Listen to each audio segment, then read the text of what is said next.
షకీలాని చాలా దగ్గర నుంచి చూసిన వాళ్ళు చెప్పే మాట ఏంటంటే, ఎవరైనా కష్టాల్లో ఉన్నారు, వాళ్ళకి సహాయం కావాలి అంటే ఇమ్మీడియట్‌గా స్పందిస్తారు, రెస్పాండ్ అవుతారు, వాళ్ళకి కావాల్సినట్టు హెల్ప్ చేస్తారు. అది బలమా? బలహీనత మీది? అది దట్స్ మై క్యారెక్టర్ అగైన్. దాంట్లో బలమేముంది, బలహీనత ఏముంది? That's my character. I am that. కాకపోతే చాలా వరకు నమ్మించి మోసం చేసిన వాళ్ళు ఉంటారు, లేకపోతే మీకు ఇంకేదో కహానీ చెప్పి వచ్చిన వాళ్ళు ఉంటారు. మీ దగ్గర డబ్బులు ఉన్నాయి, యూ గివ్ లైక్ దాట్, ఊరికే జస్ట్ లైక్ దాట్ ఇచ్చేస్తారు, అడిగిన వెంటనే ఇచ్చేస్తారు అన్న. అలా మోసపోయాను, వీళ్ళు చెప్పిన కహానీ ఒక ఫేక్ స్టోరీ అనేది ఎప్పుడన్నా అనిపించిందా? లేదు లేదు. నేను సి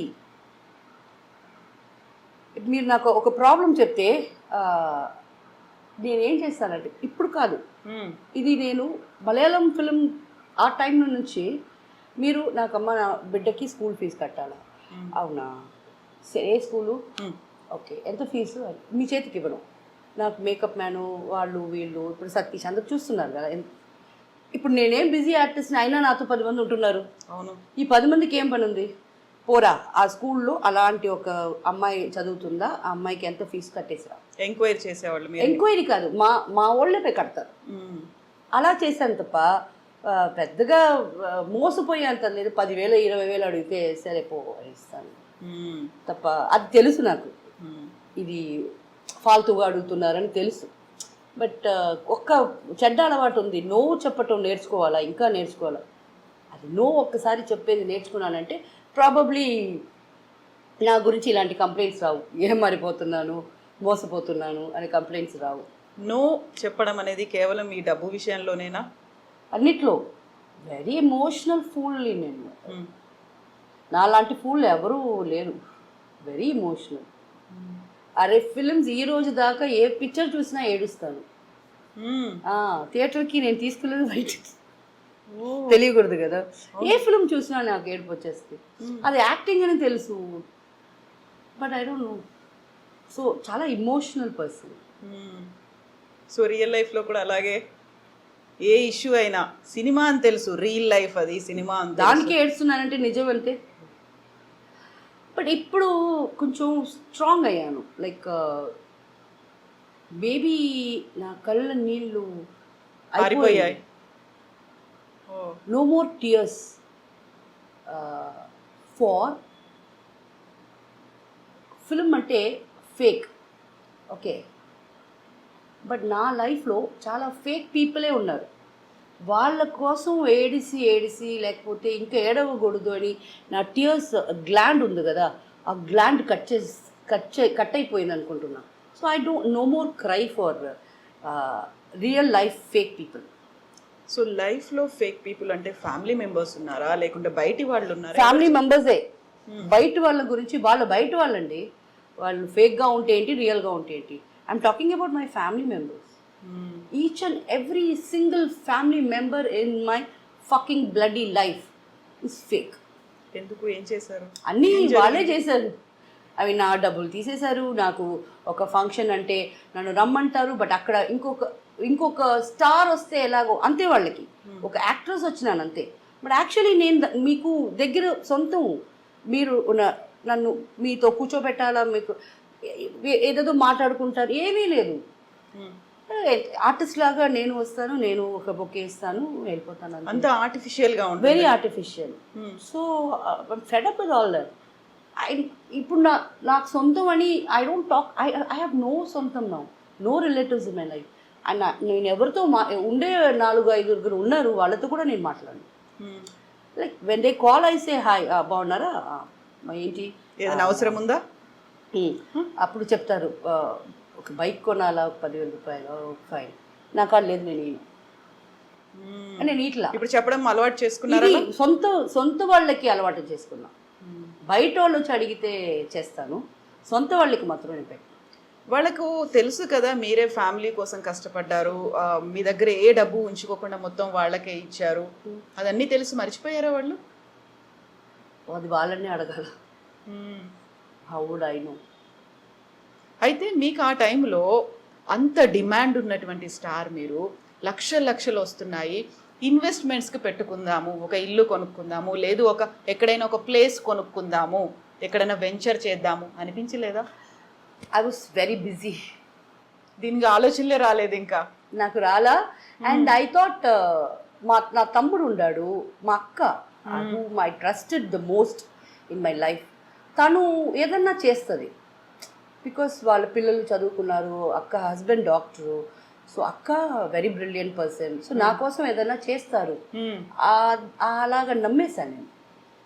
బట్ దెన్ ఆఖరికి ఏది చేయలే. అది కూడా రాసుంది.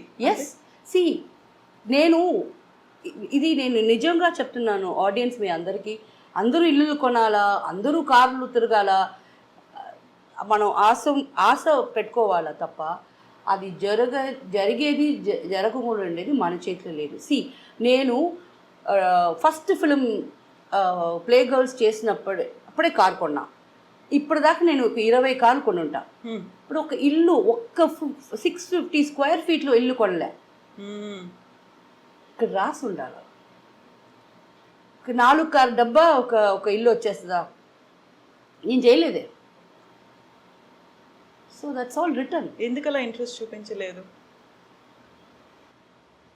ఏమో కార్లో ఉండే ఇంట్రెస్ట్ నాకు. ఇంట్లో see I tell you basically నిజం చెప్పనా, ఈ ఇల్లు కొనేసి దానికి వాటర్ ట్యాక్స్లు, దానికి ట్యాక్స్లు, ఈ కర్మ అంతా నేనే కట్టాలా. నేను చచ్చిపోయిన తర్వాత ఈ ఇల్లు ఎవరు తీసుకుంటారో ఒక గొడవ వస్తుంది.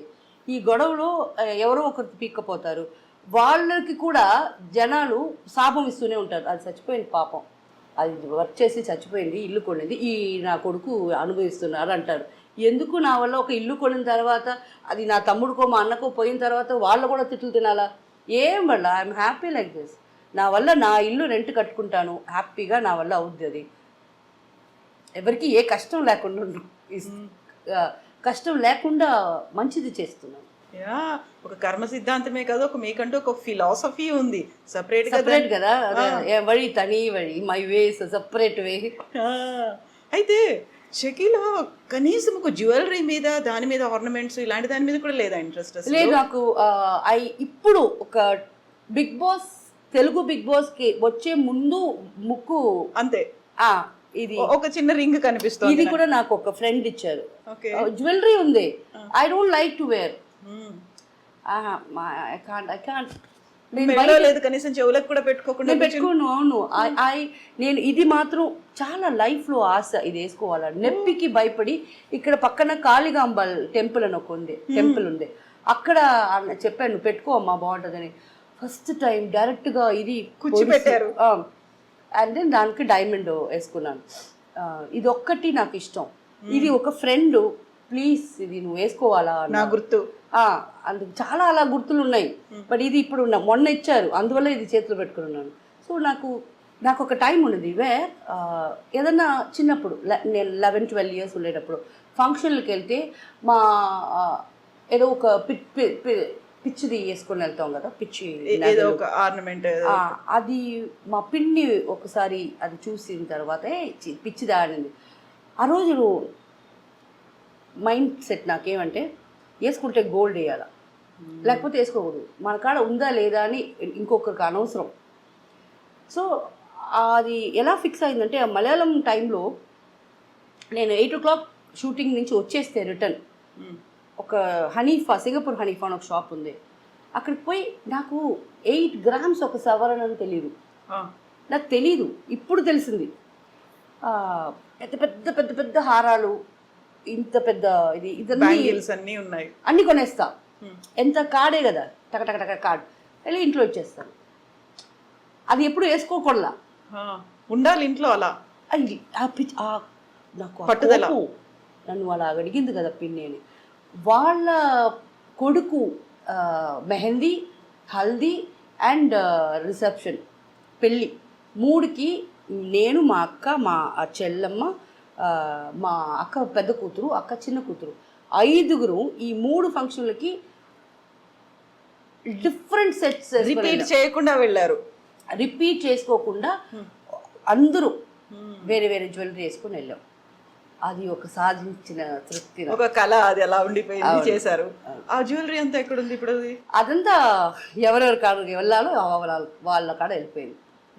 మరి అది ఓకే, ఐఎమ్ నాట్ నేను వేసుకుంటే కూడా నా ఫ్రెండ్స్ ఆ చైన్ పెట్టి ఇచ్చేవా అంటున్నారు నన్ను. వాళ్ళని నేను అడగలేను అలాగా, బట్ నన్ను అడుగుతున్నారు.